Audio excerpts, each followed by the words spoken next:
Bueno, estamos ya con nuestro compañero Andrés Durán, con quien vamos a conversar los siguientes minutos. Lo ponemos en pantalla. Ya está, Andresito. ¿Cómo estás, Andrés?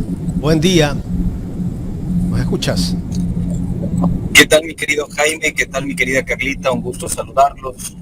Perdón, pero me agarran en los quehaceres domésticos y en un horario por acá un tantito complicado. Pero aquí estamos. Gracias, Andrés, por el espacio. El audio tuyo está como muy distante. No sé si podamos tener... ¿Ahí me escuchan mejor? Ahí quedémonos. Ahí quedémonos. Perfecto. Bueno, Andrés, los días jueves siempre teníamos para conversar contigo y hemos dejado de conversar creo que unas 2 o 3 semanas, pero es importante analizar muchas cosas que tú has venido sacando en tu programa El Chochólogo, en las tardes, los días lunes, miércoles y viernes. He visto el trabajo que has hecho en el tema de la minería ilegal y te decía el día de ayer, conversemos del tema de la minería ilegal, porque el gobierno siempre nos viene diciendo que está combatiendo la minería ilegal.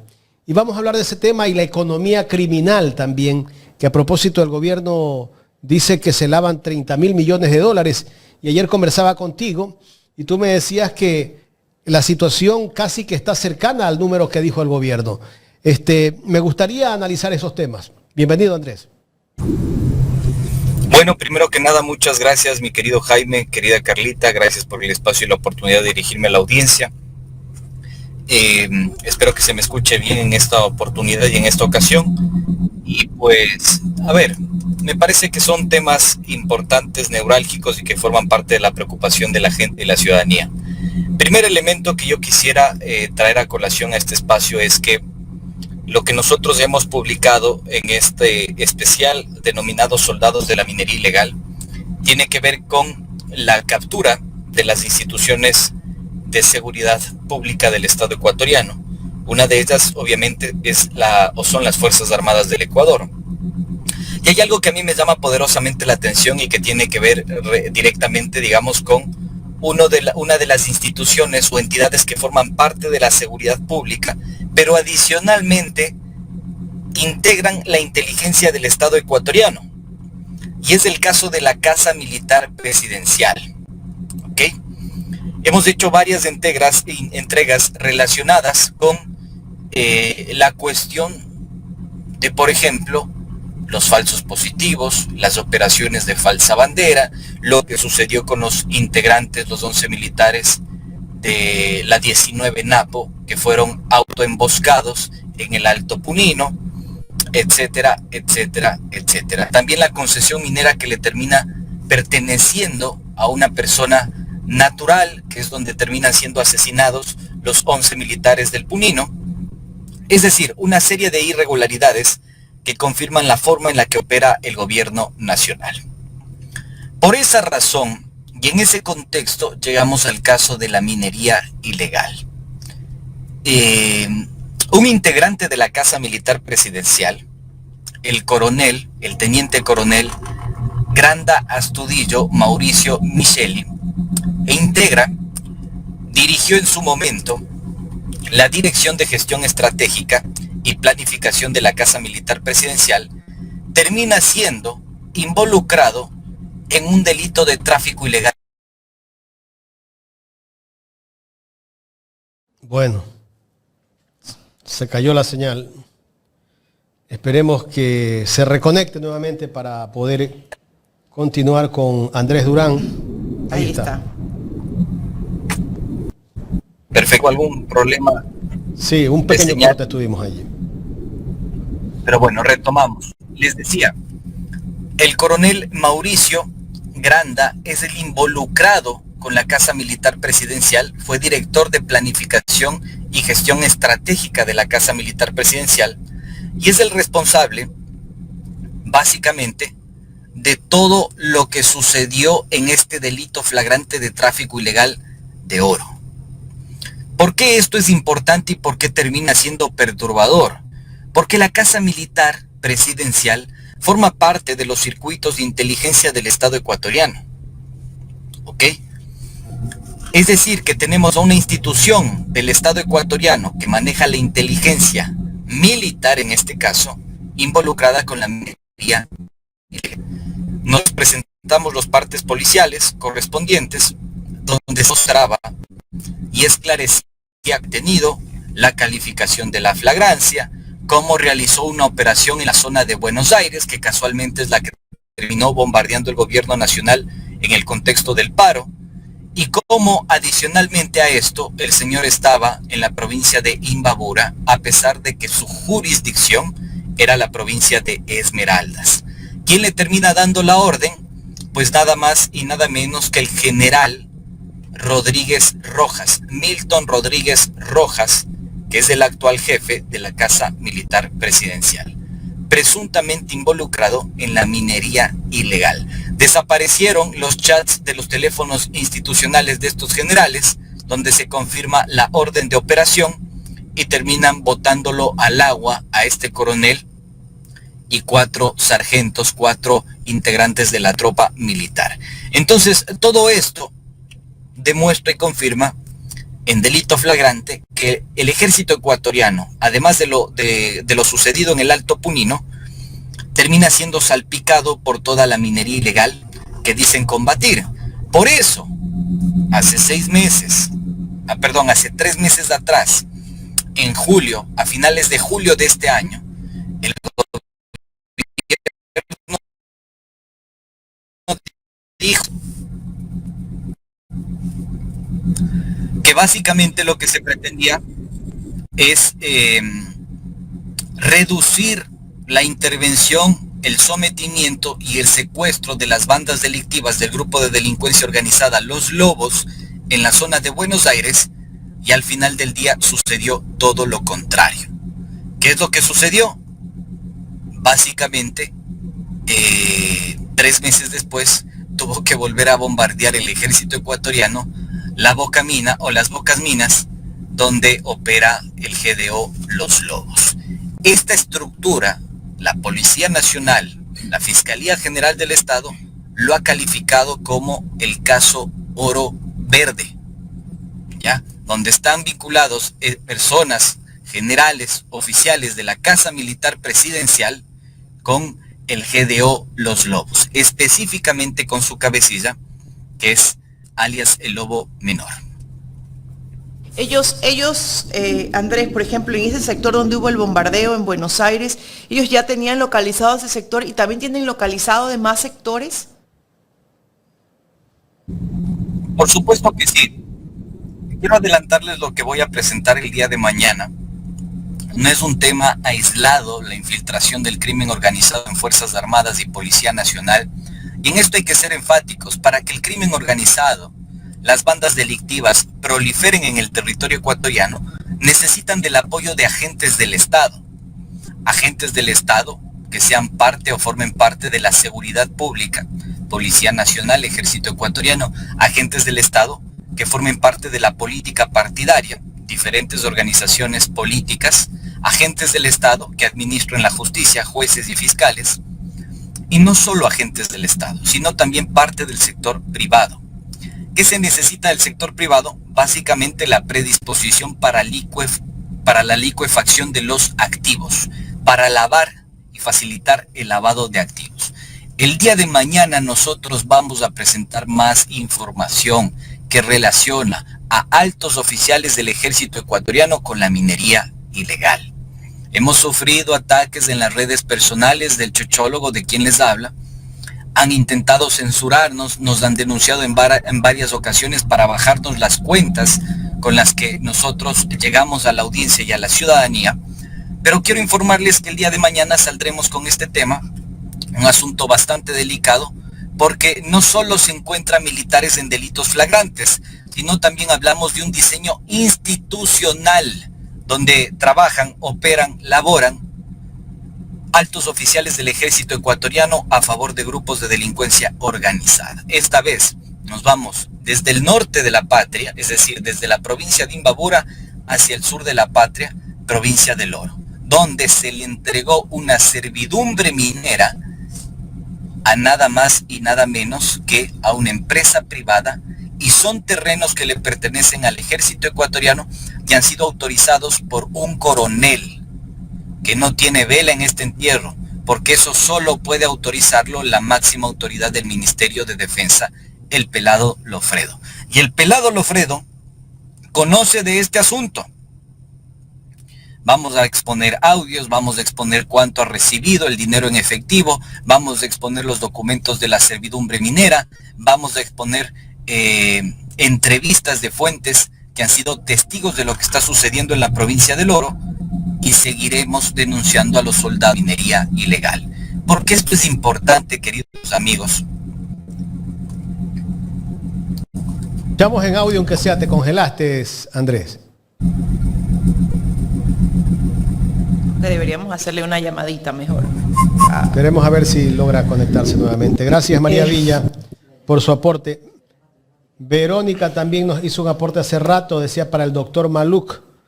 Bueno, ahí hay un aporte para el doctor Maluk, que lo hizo hace rato. Es lo que se está viviendo, es lo que se está viviendo, ¿no? Cuando hablamos de el tema de minería ilegal, ¿no? Porque no nos quedan claro muchas cosas dentro de las fuerzas militares, ¿no? Y bueno, el sociólogo nos develaba esta corrupción y que el gobierno también forma parte, porque si el señor Lofredo conoce de esto, yo me imagino que su máximo líder también tiene que conocer de aquello. Tenía un interrogante, Andrés, que te la iba a hacer. ¿Qué resultados dio ese bombardeo a Buenos Aires, a esa montaña de Buenos Aires? ¿Se han mostrado lo que hicieron, esas bombas que lanzaron que parecía que estaban bombardeando alguna parte de Gaza, no sé, porque hicieron todo un espectáculo, todo un show?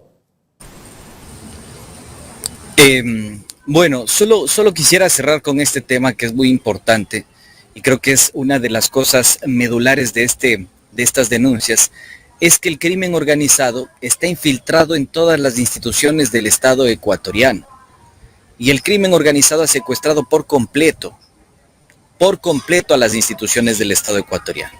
Eso es importante decirlo porque así llegamos a un punto esencial, que era la pregunta que me planteabas al inicio, mi querido Jaime.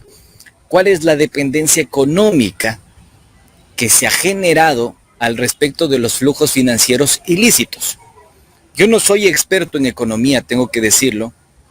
Mis áreas es el periodismo de investigación y la sociología, pero he tenido la oportunidad de conversar con un estimado amigo, compañero.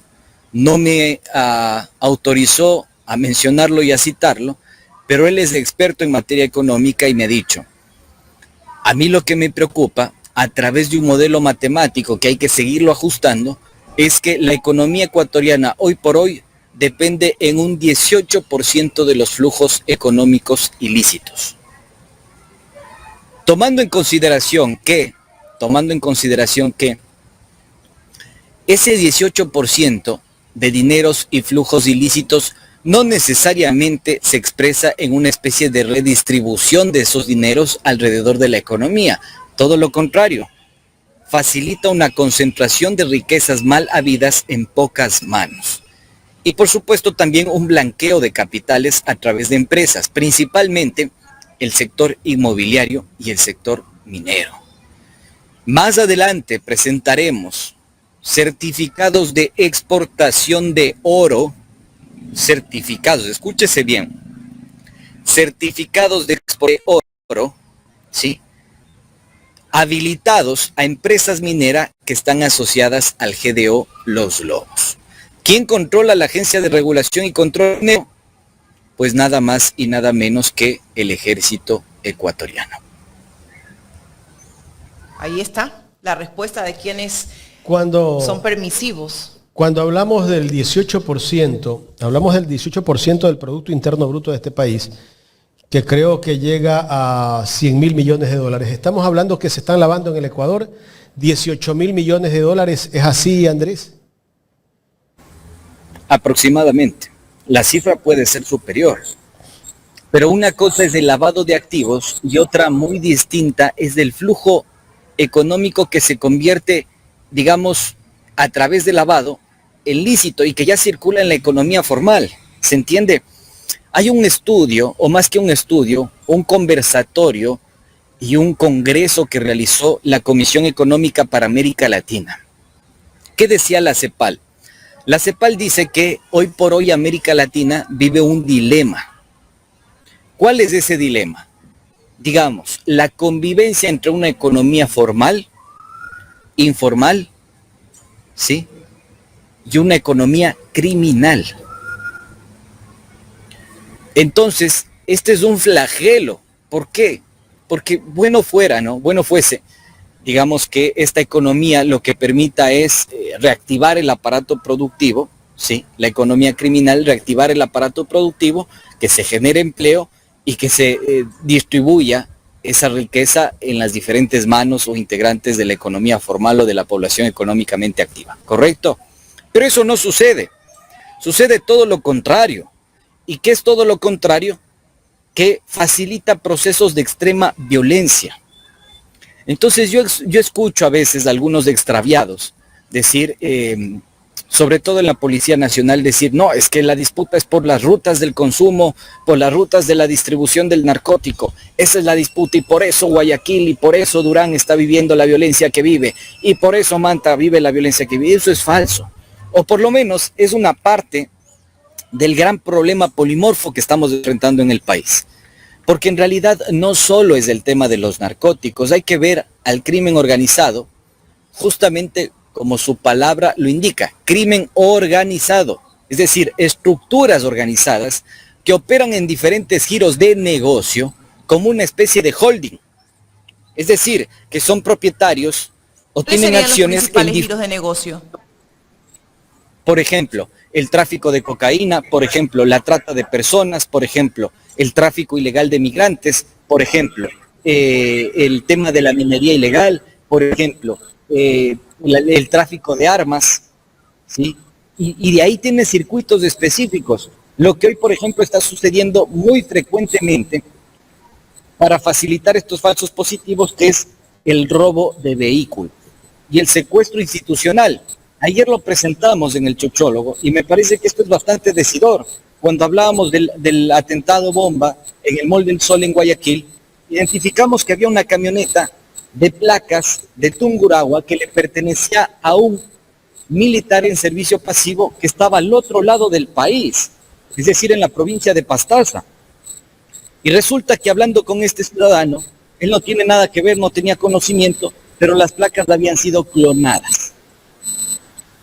Y con toda la información que se publica dentro o que se la sistematiza dentro del sistema Axis 4.0, terminan facilitando esa información a los grupos de delincuencia organizada en contubernio con Policía Nacional, en contubernio con funcionarios públicos corruptos, para hacer y facilitar estos falsos positivos en la ciudad de Guayaquil o estos atentados. Entonces, fíjense ustedes, la policía dice que el problema es el consumo de la droga, la distribución y las disputas y la disputa por las rutas. Pero en la práctica es mucho más grande el problema de la criminalidad. Es decir, abarca el tráfico de cocaína, abarca el tráfico de heroína, abarca el tráfico ilegal de migrantes, abarca la trata de personas, que es un tema completamente diferente, abarca la minería ilegal, es decir, abarca una serie de circuitos y de giros de negocio donde el holding, crimen organizado, por ejemplo, Cartel Jalisco Nueva Generación, tiene acciones en esos diferentes giros de negocio. Hay que entender así al crimen organizado, porque si no, se sigue facilitando una cultura traqueta, que lamentablemente es lo que ha lastimado tanto a Colombia. ¿Cuál es esta cultura traqueta? Ponemos como símbolos a los narcos, encadenados, pandilleros, armados, todo lo demás, y se deja de comprender cómo existe una convivencia entre el sector público, privado y la economía criminal.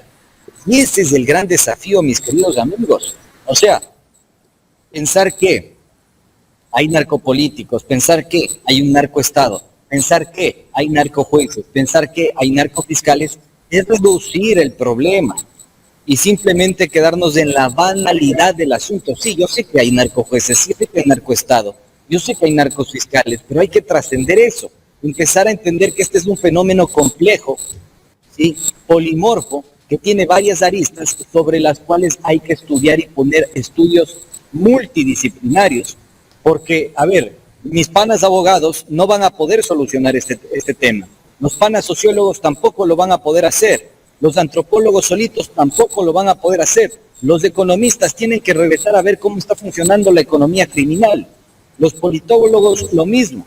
Y la Policía Nacional y el Ejército tener conciencia de que están infiltrados completamente las bandas criminales y hoy han capturado algo Andrés, que se conoce en sociología, la decisión autónoma del Estado. Está secuestrado el país, queridos colegas. Andrés, ¿y qué hacen las instituciones de control? Por decirte, la UAFE, la Fiscalía, no sé si la Contraloría también debería ser parte de este con la control. creación de todas esas empresas, ¿no? Lamentablemente el otro día, o la semana pasada, veía que el presidente de la República le ha dado otro carguito más al señor Julio José Neira. Ahora tiene 11 carguitos, ¿no? O 12 cargos. Imagínate, ¿cómo puede una persona que está en 12 puestos? Mi papá decía, tú eres un cagapuesto, decía, no, son cagapuestos que no desempeñan ningún cargo en ningún lado porque no puedes estar en 12 partes. No, es increíble, Jaime, o sea, y hay que analizar, por ejemplo, la condición y la capacidad técnica de cada uno de los funcionarios de Noboa. Y yo te digo, están más perdidos que camarón en yaguarlocro, no tienen idea de lo que están haciendo en el país, no saben ni por qué están en ese puesto. Y después seguramente ellos concientizan de que están ahí representando los intereses del crimen organizado, porque lo hemos dicho de manera sistemática. El presidente de la República forma parte del crimen organizado. Y con esto quiero salir incluso de la calificación de narcopresidente, de narcoestado y demás. Está bien, sí, eso existe, pero en la práctica esto es una planificación. No es azaroso que las compañías Noboa Trading, Transmavo, Blasti y el resto de compañías, Petronovoa y demás, formen parte de esta estructura económica criminal. No es casualidad. No es casualidad. Hay que dejar de pensar, ay, mi presi, pobrecito, le contaminaron el contenedor, cuando ellos controlan todo el know-how del negocio, cuando ellos tienen toda la trazabilidad. De hecho, aquí al frente, no sé si puedo o lo ven en el reflejo de mis lentes, al frente tengo unos 3 contenedores, ¿ok? Estos 3 contenedores que yo tengo al frente, que son muy similares a los que se terminó contaminando en el caso Noboa Trading, estos 3 contenedores tienen en su parte trasera algo que se llama recorder, que se lo coloca dentro del contenedor. Ese recorder monitorea la temperatura del contenedor, porque obviamente si nosotros producimos banano y somos el productor más grande de banano en el mundo, entonces ese banano tiene que, digamos, mantener y preservar una temperatura, porque si no se da el proceso de putrefacción. Ese recorder monitorea en tiempo real, las 24/7, la temperatura. Si entonces a mi presi le abrieron el contenedor y le contaminaron con esta técnica del gancho ciego, ese contenedor, ese recorder nos va a arrojar el dato exacto de la hora, el minuto y el día puntual en el que se realizó dicha contaminación. Pero en la práctica la Fiscalía General del Estado nunca solicitó esa pericia técnica. Adicionalmente, ese contenedor o esos contenedores que ustedes ven se carga en un tráiler, ¿ok? Ese tráiler o ese cabezal traslada el contenedor. Ese tráiler o ese cabezal también tiene un GPS, donde se reporta cuándo paró, cuándo se movió, dónde paró, a qué hora lo hizo, etcétera, etcétera, etcétera. Tampoco lo han periciado. Y adicionalmente, el espacio que ustedes ven donde están depositados esos 3 contenedores es un canchón. Digamos que como ejemplo, botar, entonces viene cualquiera y le contamina. Pero digamos que está cerrado y que ese canchón le pertenece al presidente de la República, tiene un guardia de seguridad, ese guardia de seguridad facilita o habilita quién entra, quién sale, y resulta que casualmente también fue contaminado. Entonces, responsabilidad de quién es. O sea, aquí no hay dónde perderse, queridos amigos. Casualmente, El empresario europeo que le financió la juerga, la farra, la joda al presidente de la República en España es el mismo consignatario de esos contenedores contaminados con banano, ¿ya? Es el mismo pana que fue denunciado en la Europol por lavado de activos y con contenedores contaminados con cocaína, León Van Parijs. Entonces, yo quiero decirles con esto que el problema es mucho más complicado que reducirlo o sintetizarlo en narcopresidente, narcoestado, narcojueces, narcofiscales, narcochapas, narcomilicos. El Ecuador está secuestrado en su conjunto. El Ecuador está secuestrado en su conjunto. Y si la política y los políticos no empiezan a ver a este fenómeno como un problema social de diferentes niveles, estamos realmente jodidos, porque no vamos a salir de esta espiral de violencia. Hay una gran diferencia en relación al tema colombiano y mexicano. Y hay mucha gente despistada que quiere comparar lo sucedido en México o Colombia con el Ecuador. Y la gran diferencia es que está el Ecuador dolarizado. Y se convierte en un espacio mucho más atractivo para las mafias y la economía criminal. Porque ya no tienen que hacer el esfuerzo de hacer el cambio de moneda, ¿sí? Simplemente inyectarlo en la economía formal a través de las denominadas empresas fachada.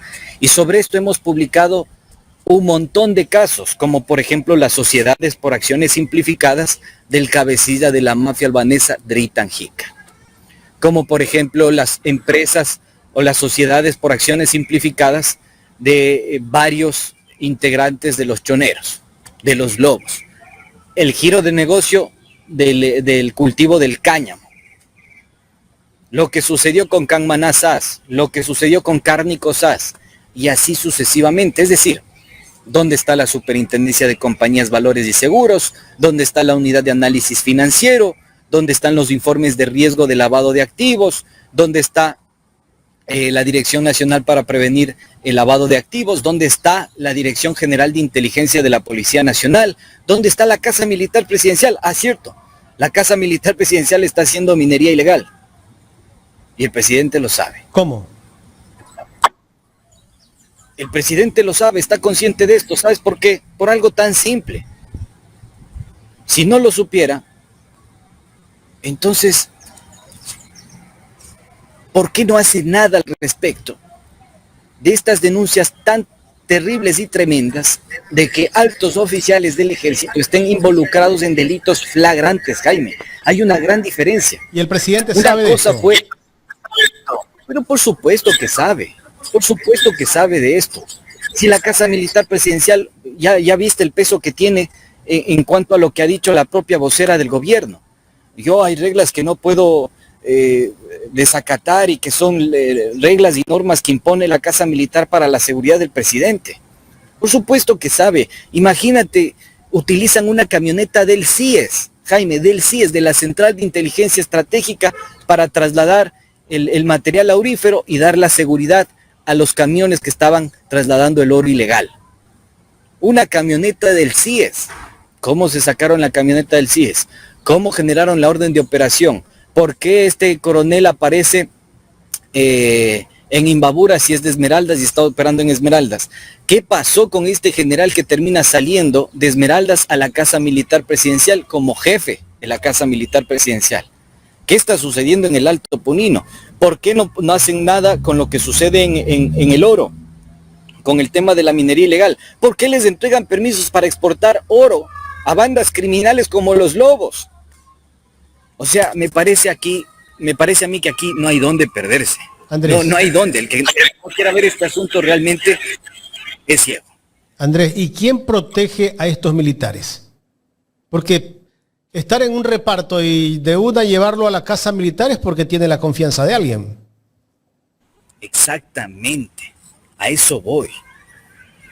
Yo tengo una hipótesis que cada vez se va despejando más, ¿no?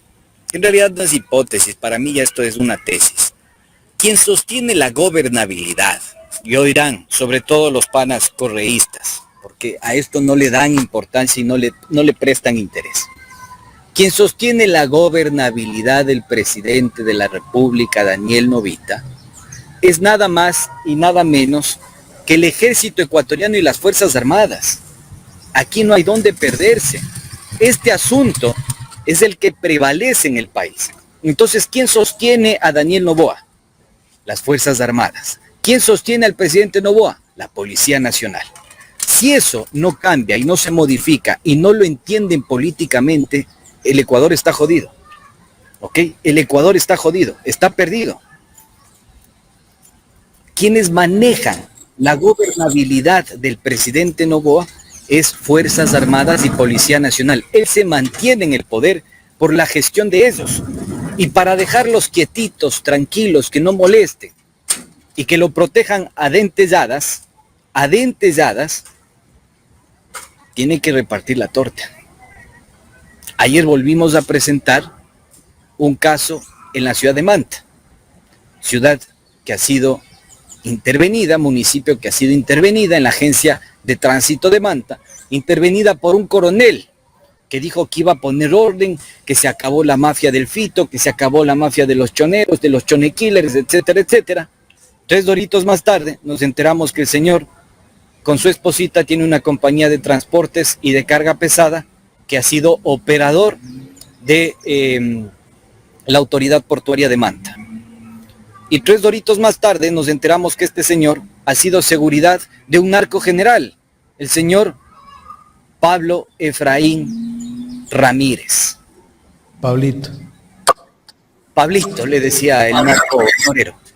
Entonces, esto no es casualidad, queridos amigos, sáquense esa idea de la cabeza, esto es causalidad, es un plan premeditado, es un plan organizado, orquestado y ejecutado con conocimiento de los gringos. Andrés, tengo una inquietud de Hernán Ramiro Pazmiño Santos.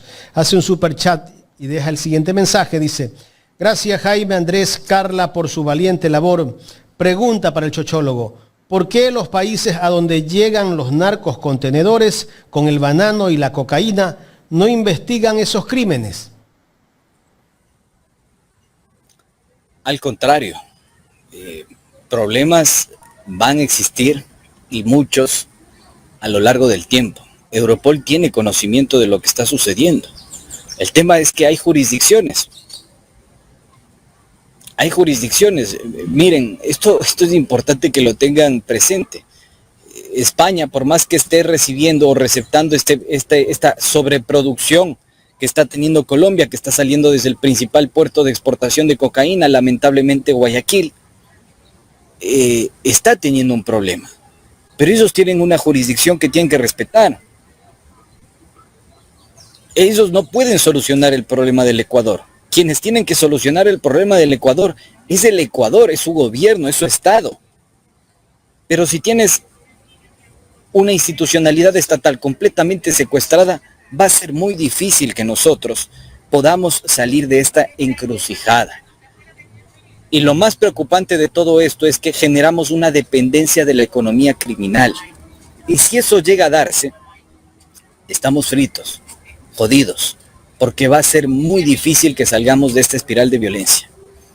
El problema radica en la falta de control del Estado ecuatoriano y tirarle la responsabilidad a un tercero, a un Estado que, digamos, tiene una importante demanda, me parece que es un error. Lo que sí se necesita es articulación de políticas públicas, pero para eso es necesario la voluntad, y el gobierno no tiene voluntad de solucionar este problema.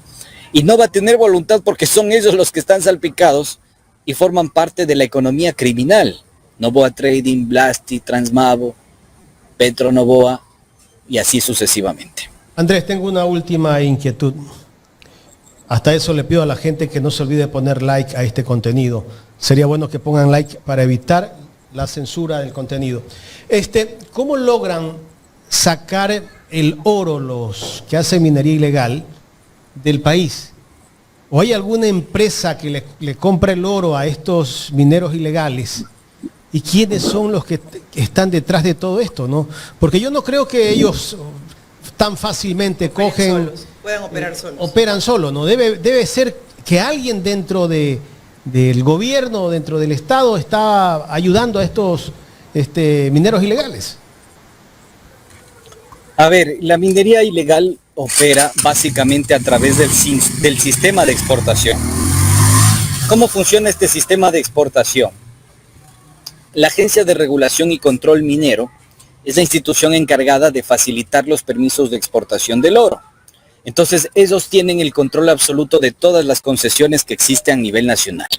Entonces, por ejemplo, tienen vetas en la provincia del Oro, en la provincia de Imbabura, en la provincia de Morona Santiago, de Zamora Chinchipe, del Napo, de Loja, así sucesivamente, ¿no? Esta institución, que es la Agencia de Regulación y Control Minero, es manejada y controlada por los militares, ¿ok? El director general de esta institución es una persona a la que denunciamos también en nuestro espacio, el Chochólogo, que tiene un patrimonio de cerca de 4 millones de dólares y es un capitán en servicio pasivo. Entonces uno se pregunta, ¿cómo un capitán en servicio pasivo amasó una fortuna de 4 millones de dólares? No me quiero adelantar, pero forma parte de una entrega que vamos a realizar porque vamos a explicar el funcionamiento institucional alrededor de la minería ilegal. Y es que básicamente lo que hizo Noboa es eliminar el catastro minero y fusionar las dos instituciones, la Agencia de Control y Regulación, separar dos instituciones que antes tenían una sola competencia, pero funcionaban porque tenían el control en el territorio, ¿ok? La separó. Y ahora tenemos la Agencia de Regulación y Control Minero, que en su momento dependió de muchas disposiciones, reglamentaciones, antes de que se posibilite la separación. Entonces, este me parece que es el primer factor. El segundo factor, claramente, es que no se tiene una actualización del catastro minero. Y sucede como sucedió en el caso de los 11 militares del Alto Punino. Salió por ahí el general Henry Delgado, hoy comandante general de las Fuerzas Armadas, y el señor general Edwin Cañizares. Y salió el presidente de la República a repetir el mismo vulgo, la misma atrocidad, diciendo que el responsable del asesinato de los 11 militares son los comandos de frontera, sin tener una sola prueba y evidencia. Y 4 meses después, 5 meses después, nosotros hemos publicado, hemos evidenciado que básicamente no fueron asesinados en un espacio de minería ilegal. Fueron asesinados en una concesión minera lícita, legalizada, autorizada por la Agencia de Regulación y Control Minero. Entonces, ¿qué quiere decir esto?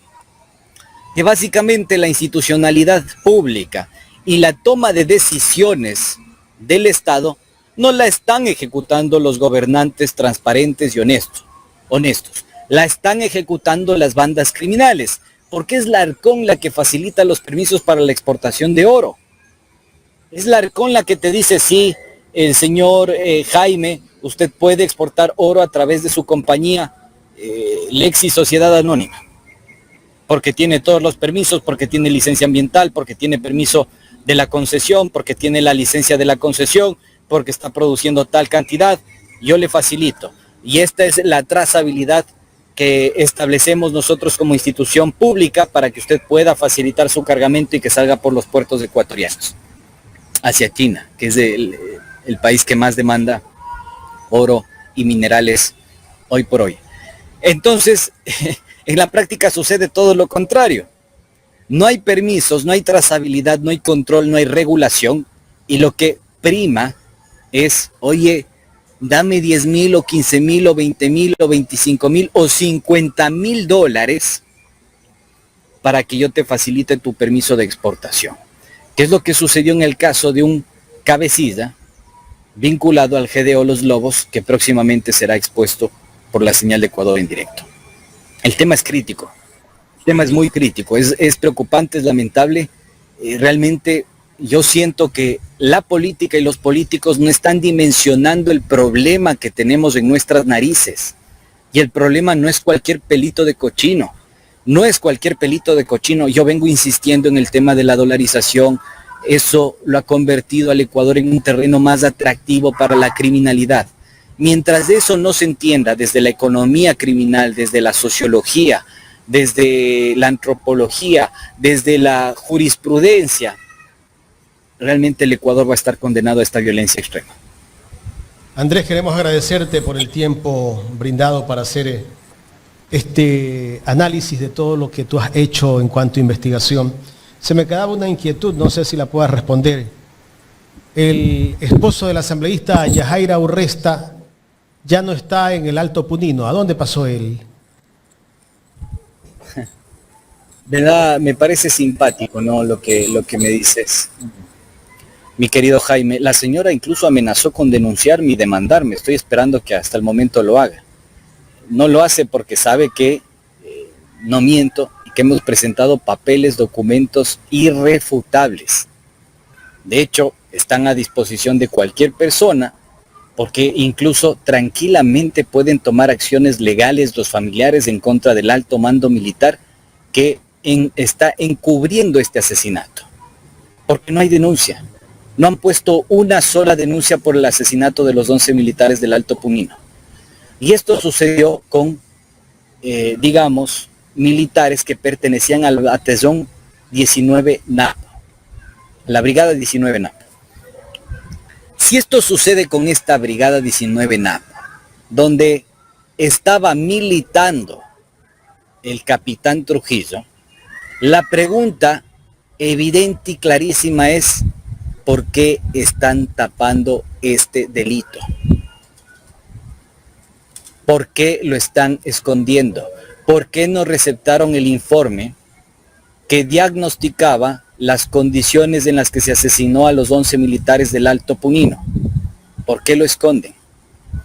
¿Por qué no dan sus versiones? ¿Por qué no se ha puesto la denuncia? Esos militares, Andrés, perdón que interrumpa, esos militares que estuvieron en el Alto Punino, ¿a qué reparto pertenecen? Al batallón 19 Napo. Correcto. Al mismo que pertenece el capitán Trujillo, esposo de la señora Yajaira Urresta. O sea, esto no es casualidad, Jaime. Miren, ya sabe, yo tengo los chats que la estuve buscando hace 3, 4 meses atrás para que explique, de contactarme con su marido y decirle, vea señor, ¿qué pasó, capitán? Explique. Porque todo mundo dentro de esta brigada 19 Napo conoce lo que sucedió. Yo he llegado a acceder a estos informes, a estos testimonios, a estas versiones, justamente por oficiales y militares que militaron en esa brigada y que forman parte de esa brigada. De hecho, el coronel que comanda esa brigada es el mismo que escondió el asesinato, el femicidio de la subteniente Ati, y que ha sido denunciado incluso administrativamente por encubrir este asesinato. Es decir, de Pamela Ati. Es decir, que hay una serie de cuestiones y espíritus de cuerpo que están sucediendo, que se posibilitan dentro de la institución militar, que encubren los delitos más atroces y que los conectan de manera directa con las bandas criminales y el crimen organizado. Y gracias a las denuncias que hemos hecho, a pesar de que a algunos colegas les arda, porque les arda y les produce urticaria, a pesar de las denuncias que hemos hecho, esto ha generado que mucha gente se contacte con este servidor para entregar más información y retroalimentar y seguir sacando adelante el especial Soldados de la Minería Ilegal. Y créanme que lo vamos a seguir haciendo. Llueva, truene, y escampe, no escampe, lo que sea. Seguiremos comprometidos con la verdad, con el país y con la situación trágica por la que estamos atravesando. Gracias, Andrés, por tu tiempo. Disculpa si nos pasamos algunos minutos. No, te agradezco a ti, mi querido Jaime, mi querida Carlita. Disculpen más bien por las condiciones en las que realizamos la entrevista, pero lamentablemente hay apagones por acá y eso complica la conexión. Les agradezco muchísimo. Les invito a que nos sintonicen el día de mañana. Vamos a tener un programa espectacular porque hay mucha documentación, mucho dato perturbador. Les abrazo. Bueno, se cayó la señal. Agradecemos a Andrés Durán, que nos quedamos anonadados con la boca abierta con tanta información y de ver la corrupción que hay en este país. No se pierda el programa. Estoy sorprendida de escuchar todas estas declaraciones y por supuesto declaraciones evidenciadas con documentación, con información real, como son los reportajes que hace Andrés Durán, esa investigación que hace.